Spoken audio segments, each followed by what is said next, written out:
So in the previous two episodes, we talked about horror icons that were appropriated by the punk rock band The Misfits. Today's episode, we're going to be drawing a horror icon that's probably more familiar with another famous horror rocker, Rob Zombie. It is the robot from The Phantom Creeps.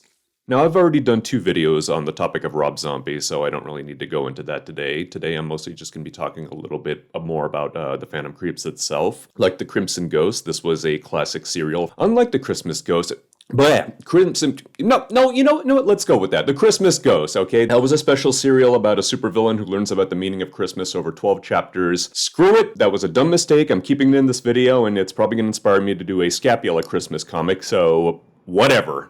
Okay, let's try that again. Okay. In the Crimson Ghost video, I had mentioned that that was a serial that moves along at a pretty brisk pace. There wasn't a lot of lag times. It's pretty easy to watch from start to finish. Phantom Creeps is a little tougher because it moves at a slower pace. There's a lot more side plots and distracting things. There are a lot of serials I've attempted to watch, such as, The Monster and the Ape or The Mysterious Dr. Satan, that, they have some cool things going on in them, but otherwise, they're not really the easiest things to finish from beginning to end, unlike The Crimson Ghost. The Phantom Creeps, however, there's basically two things that are going to bring people to this serial. Number one is, of course, Bela Lugosi. During his prime, during the 1930s, he's a lot of fun in this one. He is kind of hamming it up, but that's, we love that from Bela. And number two is, of course, the big goddamn robot, which we're drawing today. This robot looks really cool, but if you're expecting it to actually do anything, you're gonna be pretty disappointed. It gets dragged out for a few minutes at a time in every chapter of the serial, just to basically either lift empty pizza boxes or threaten Dr. Zorka's assistant Monk, and that's pretty much all it does until the last chapter where it just gets unceremoniously blown up.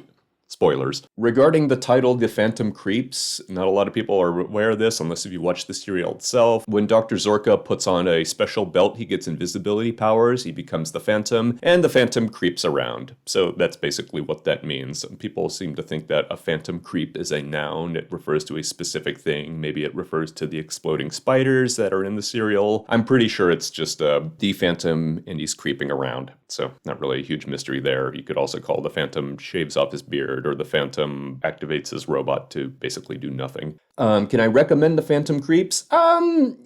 Classic horror lovers are going to watch it anyway, regardless of what I say. I will say that, thankfully, if you don't feel like sitting through all 12 chapters, there is a truncated version that is cut down to a movie feature length, which I think is probably that's totally a fine way to watch it. Why the hell not? It probably keeps all the good parts with Lugosi and the big damn robot. Regarding the serial's legacy itself, I'm pretty sure Ed Wood must have been a fan of this one, because there's a lot of elements of Dr. Zorka that reappear in Dr. Varnoff in Bride of the Monster. Yeah, this was probably one of the early roles of Lugosi's that Ed Wood saw and decided he was going to be a fanboy for life. And why the hell not? As far as Bela Lugosi goes, this is a fine one to enjoy. So that's the Phantom Creeps. That's the big goddamn robot you've seen in the Dragula music video. Thank you all for watching. Rock on. See you next time. Bye-bye.